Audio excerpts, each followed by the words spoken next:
आपका बहुत-बहुत स्वागत है। आप लोग कैसे हैं? आशा है आप लोग बहुत ही अच्छे होंगे। तो बिहार के विभिन्न परीक्षा में पूछे गए प्रश्नों के सीरीज को आगे बढ़ाते हुए आज हम लोग जो है फिजिक्स में ऊष्मा एवं जो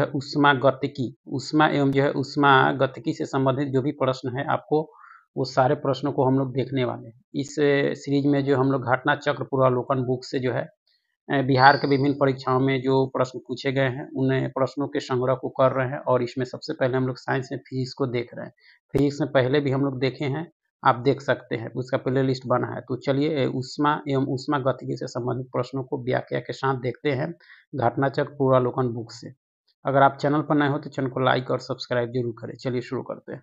जो है ऊष्मागतिकी से संबंधित सबसे पहला प्रश्न है कि जो है परम शून्य तापमान 0 केल्विन है। डिग्री सेल्सियस जो है 0 डिग्री सेल्सियस मात्रक में परम शून्य तापमान निम्नलिखित में से कौन सा है आपका? तो इसमें देखा जाए तो -273.15 डिग्री सेल्सियस है आपका, ठीक है, सेल्सियस में। देख सकते हैं परम शून्य ताप जो है वह न्यूनतम संभव ताप है जिस पर किसी जो है पदार्थ में ऊष्मा का जो है स्थानांतरण स्थिर हो जाता है। केल्विन पैमाने पर इसे जो है 0 केल्विन, शून्य केल्विन के रूप में जो है परिभाषित किया जाता है। और जो है देख सकते हैं 0 डिग्री सेल्सियस बराबर आपके केल्विन बराबर जो होता है आपके -273.15। इस तरह से देख सकते हैं डिग्री सेल्सियस जो है डिग्री सेल्सियस इकाई में परम शून्य ताप जो होता है आपके -273.15 डिग्री सेल्सियस होता है आपका, यानी 0 डिग्री सेल्सियस बराबर में आपका -273.15 डिग्री सेल्सियस पर होता है आपका, ठीक है। आगे है कि वह तापमान जिस पर कोई ठोस वस्तु जो है वायुमंडलीय दाब पर पिघल कर जो है द्रव बन जाता है उसका गलनांक कहलाता है। किसी ठोस वस्तु का गलनांक किसका संकेत होता है? वह तापमान जिस पर कोई ठोस वस्तु जो है वायुमंडलीय दाब पर जो है पिघल कर द्रव बन जाता है उसका गलनांक कहलाता है। किसी ठोस वस्तु का गलनांक किसका संकेत होता है? तो आकर्षण के अंतर जो है आणविक बलों की ताकत का जो है ये आपका संकेत होता है आपका। देख सकते हैं वह तापमान जिस पर कोई ठोस पदार्थ जो वायुमंडलीय दाब पर पिघलकर द्रव बन जाता है उसका गलनांक कहलाता है। किसी ठोस वस्तु का गलनांक आकर्षण के अंतर जो है आणविक बलों की ताकत का संकेत होता है आपका, ठीक है। चलिए आगे है कि पदार्थ के तापमान में परिवर्तन के दौरान आपूर्ति की गई ऊष्मा ऊर्जा जो है किस रूप में संग्रहित होती है? पदार्थ के तापमान में परिवर्तन के दौरान आपूर्ति की गई ऊष्मा जो है ऊष्मा ऊर्जा किस रूप में संग्रहित होती है? तो गतिज ऊर्जा के रूप में। किस रूप में? गतिज ऊर्जा के रूप में। देख सकते हैं पदार्थ के तापमान में परिवर्तन के दौरान जो है आपूर्ति की गई ऊष्मा ऊर्जा जो है गतिज ऊर्जा के रूप में जो है संग्रहित होती है आपका, ठीक है। दाब के बढ़ने पर किसी पदार्थ का क्वथनांक जो है आपके बढ़ता है, क्या होता है? बढ़ जाता है आपका, ठीक है। देख सकते हैं दाब के बढ़ने से जो है क्वथनांक का मान जो है बढ़ जाता है और दाब घटाने से क्वथनांक का मान घट जाता है आपका। चलिए आगे है कि किसी पदार्थ की विशिष्ट ऊष्मा धारिता किसके बराबर होती है? किसी पदार्थ की विशिष्ट ऊष्मा धारिता जो है वो किसके बराबर होती है? तो ऊष्मा धारकता बाई जो है पदार्थ का या द्रव्यमान, ठीक है। देख सकते हैं किसी पदार्थ को जो है दी गई ऊष्मा की वह मात्रा जो उसके ताप में एकांक परिवर्तन करने के लिए जो है अवशोषित की जाती है उस वस्तु की विशिष्ट ऊष्मा धारिता के रूप में परिभाषित होती है आपका। देख सकते हैं इसका जो है फॉर्मूला है यहाँ डी क्यू, यानी जो है पदार्थ को दी गई या पदार्थ से ली गई ऊष्मा की मात्रा है, एम आपका पदार्थ का द्रव्यमान है, सी विशिष्ट ऊष्मा धारिता है, dt जो है तापमान में परिवर्तन है। इस तरह से देख सकते हैं, ठीक है। एक आदमी जो भट्टी के सामने खड़ा है निम्न द्वारा अधिक से अधिक ऊष्मा प्राप्त करता है, यानी किसके द्वारा? वह भट्टी के सामने खड़ा है तो किसके द्वारा जो है ऊष्मा प्राप्त करता है? तो विकिरण के द्वारा। किसके द्वारा? विकिरण के द्वारा। एक आदमी जो भट्टी के सामने खड़ा है विकिरण द्वारा जो है अधिक से अधिक ऊष्मा प्राप्त कर सकता है। विकिरण ऊर्जा जो है स्थानांतरण का वह प्रक्रम है जिसमें ऊष्मा जो है गर्म पिंड से ठंडे पिंड की ओर जो है प्रसारित होती है।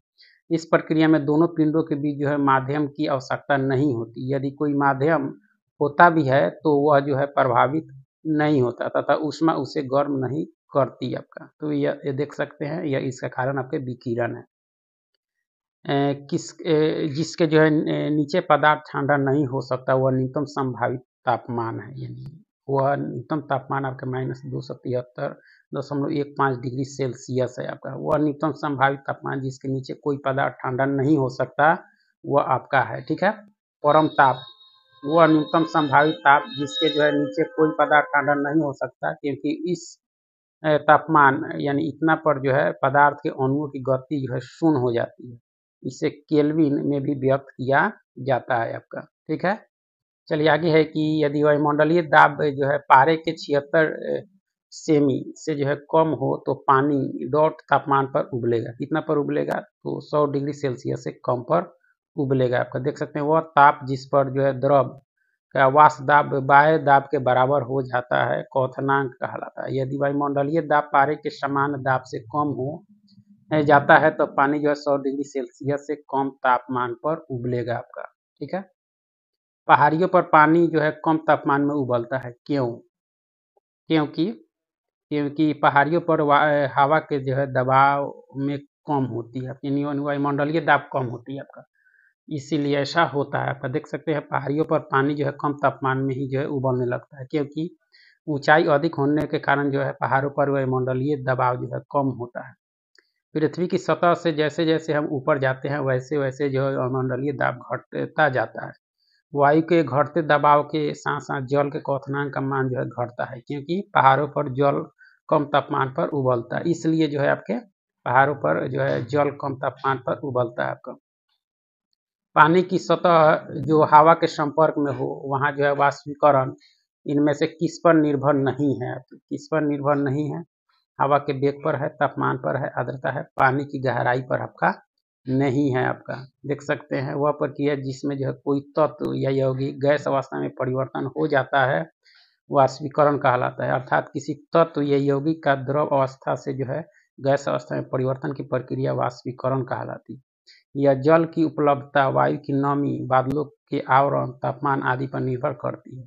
वाष्पीकरण की प्रक्रिया पानी की गहराई यानी तरल के द्रव्यमान पर निर्भर नहीं करती है आपका, ठीक है। जब वाष्प जो है द्रव में घनीभूत होता है तो जब वाष्प द्रव में घनीभूत होता है तो वह यह जो है ऊष्मा का निष्कासन करता है। क्या करता है? ऊष्मा का निष्कासन करता है आपका, ठीक है। तो देख सकते हैं जब वाष्प जो है द्रव में घनीभूत होता है तो वह जो है ऊष्मा का जो है मुक्त करता है, ऊष्मा का मुक्त करता है, क्योंकि द्रव की अपेक्षा वाष्प की गुप्त ऊष्मा जो है अधिक होती है। यही कारण है कि जब जो है वाष्प द्रव में परिवर्तित होती है जो वह जो है ऊष्मा को मुक्त करता है, ठीक है। खुले तालाब का जल जो है सूर्य की गर्म किरणों के पड़ने पर भी जो है ठंडा रहता है, क्योंकि इसका कारण क्या है? जल वाष्पित होता रहता है अतः ऊष्मा एकत्र नहीं हो पाती आपका, इसके कारण ऐसा होता है, ठीक है। खुले तालाब का जल जो है सूर्य की गर्म किरणों के पड़ने पर भी जो है ठंडा जो है रहता है, क्योंकि तालाब की सतह से जो है जल वाष्पित होता रहता है, जिससे ऊष्मा जो है क्रमिक रूप से बाहर निकलती रहती है और वह जो है एकत्र होकर तालाब के जल को गर्म नहीं कर पाती आपका, ठीक है। आगे है कि दाब बढ़ने पर किसी पदार्थ का क्वथनांक बढ़ जाता है। अभी अभी हम लोग देखें तो इसके बाद हम लोग देखेंगे नाभिकीय भौतिकी। चलिए फिर बहुत बहुत धन्यवाद।